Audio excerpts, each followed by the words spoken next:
तो हेलो दोस्तों, हाजिर हूँ डेली लाइफ इमॉर्टल किंग के सीज़न 5 के एपिसोड 3 को लेकर। और अगर किसी को इसके पिछले एपिसोड हिंदी डब में देखने हैं तो नीचे कमेंट करना। डेली लाइफ में पर्सनली आपको इसके फ्री में सारे एपिसोड का बता दूंगा। तो चलिए इस नए एपिसोड को स्टार्ट करते हैं। तो कहानी की शुरुआत होती है और हमें गुंडों का हेडक्वार्टर दिखाया जाता है, जहां उसका एक आदमी उसको अपने काम के बारे में रिपोर्ट देता है और एमसी के बहन के बारे में बताता है कि उसमें बच्चे में गजब का टैलेंट है।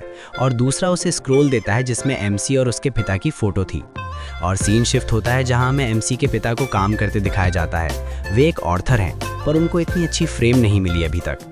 तभी उनके पास मैसेज आता है जिसमें उनको बोला गया है अपनी कहानी के अगले पार्ट जल्दी लाओ, लोगों का गुस्सा उमड़ रहा है।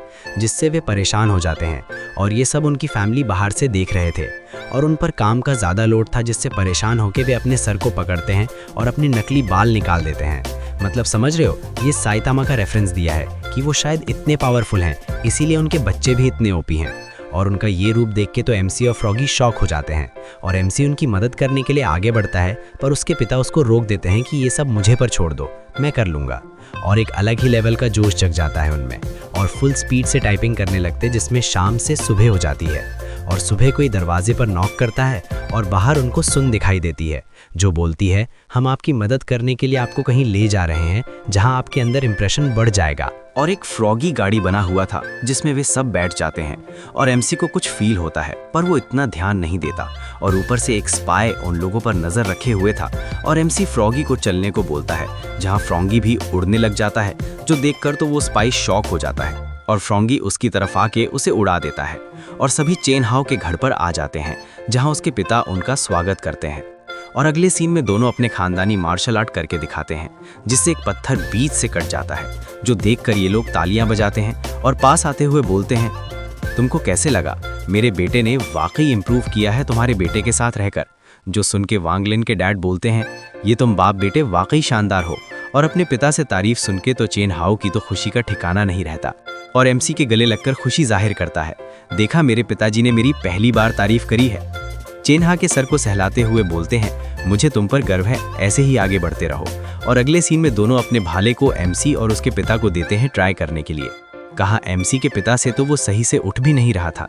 तब एमसी उसे ट्राई करता है, जहां वो एक स्वाइप करता है जहां पेड़ के पीछे छिपे हुए स्पाई के कपड़े फट जाते हैं, जिससे वो शॉक हो जाता है। और वांग लिंग की ये स्ट्राइक देखकर वे उसको बोलते हैं, तुम बहुत आगे तक जाओगे, बस प्रैक्टिस करते रहो। जो सुन के वांग भी उनका शुक्रिया करता है और अगले सीन में वहां से भी निकल जाते हैं और मोटे के घर पर आ जाते हैं, जहां मोटा एक बॉटल से स्पिरिट बीस्ट को निकालता है जो टॉप टायर बीस्ट था।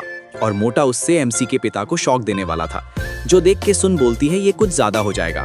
तब मोटा उस बीस्ट के बच्चे को लाता है और उससे उनको शॉक दिलाता है। और वांग पूछता है, पापा आप कैसा महसूस कर रहे हैं? तब उसके पिता एकदम आइंस्टाइन के जैसे बोलते हैं और बोलते हैं, मुझे और वोल्ट दो, चलेगा मुझे। जो देखकर एमसी बोलता है, ये हुई ना बात, और बीस्ट उनको गोदी में उठा देता है। जो देखकर उसके पिता बोलते हैं, जरा धीरे धीरे करना।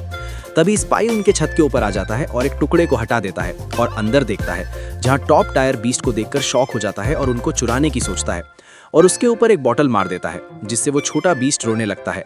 जो देख के बड़ा बीस्ट उस स्पाई पर हमला कर देता है। और ये सब देख के वांग लिन के डैड डर के अपने हीरो की गोदी में आ जाते हैं। और अगले सीन में वे सब शंघाई मार्केट में आ जाते हैं, जहां डैड फुल चार्ज दिख रहे थे। तभी घूमते हुए एक शॉप से स्वॉर्ड देखते हैं, जो देखकर वो एमसी को बोलते हैं, वांग लिन तुमको याद है बचपन में मैंने तुमको ऐसी ही वुडन स्वॉर्ड दी थी। तभी वांग के पीछे से भी स्वॉर्ड बाहर आती है, जो देखकर एमसी बोलता है, क्या हुआ? तब वो लड़की जो बेच रही थी अचानक एमसी की तरफ आगे बढ़ती है और दोनों लड़ने लगते हैं। लड़की बोलती है, ये मेरी स्वॉर्ड है, मैंने तुम्हें कहां कहां नहीं खोजा। और फिर से एमसी से लड़ने लग जाती है, जो देखकर लोग भागने लग जाते हैं। पर एमसी के लिए ये लड़ाई बच्चों के खेल था। मैं बता दूं दोस्तों, ये उस स्वॉर्ड की मयान है। तभी उसके पिता आगे बढ़ते हैं उसे संभालने के लिए और एमसी उनको रोक देता है कि ये डेंजर है, आप यहीं रहो।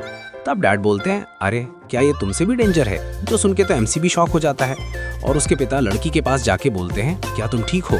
तब वो बोलती है, क्या तुम्हें चाहते ही इंसान? तो पापा जी बोलते हैं, मुझे माफ कर दो, इसमें मेरी ही गलती है। मैंने ही बहुत पहले ये स्वॉर्ड एक दुकान से खरीद के अपने बच्चे को दी थी। अगर मैं उसे नहीं खरीदता तो तुम दोनों साथ होते। तभी स्पाई दिखाया जाता है, बोलता है, पहली बार मैं इतना फेल हो रहा हूँ, पर कोई नहीं, मैंने आज पूरी टीम के साथ आया हूँ, देखता हूँ तुम लोग कैसे बचते हो। और उन लोगों को चारों तरफ से घेर लेते हैं और एक हमला करने के लिए आगे बढ़ता है। तो एमसी के पास की स्वॉर्ड जल्दी से जाके उस लड़की मयान में जुड़ जाती है। जिससे उस लड़की हवा में उड़ जाती है और स्वॉर्ड और मयान का मिलन हो जाता है, जिससे उसकी पावर बढ़ जाती है, जिससे बड़े बड़े रिएक्शन होते हैं और हमें उसका फाइनल लुक दिखाया जाता है जो एकदम बदल गया था, जो देख के तो सारे असैसिन की फट जाती है और बोलता है मास्टर इन लोगों को मुझ पर छोड़ दो। जो सुन के MC वहां से चला जाता है अपने पिता और साथियों के साथ और पिता बोलते हैं क्या वो संभाल लेगा। जो सुन के MC बोलता है हाँ बिल्कुल, बल्कि चिंता तो उन असैसिन्स की होनी चाहिए। और उन लोगों के पीछे बड़े बड़े धमाके होने लगते हैं और उन असैसिन्स की चीखें सुनाई देती हैं और ये सब लोग बढ़िया अपनी मस्ती में चलते जा रहे थे बिना पीछे देखे, जो सीन वाकई कूल दिख रहा था। तो आज के लिए इतना ही, मिलते हैं और किसी नए एपिसोड में, तब तक के लिए सायोनारा।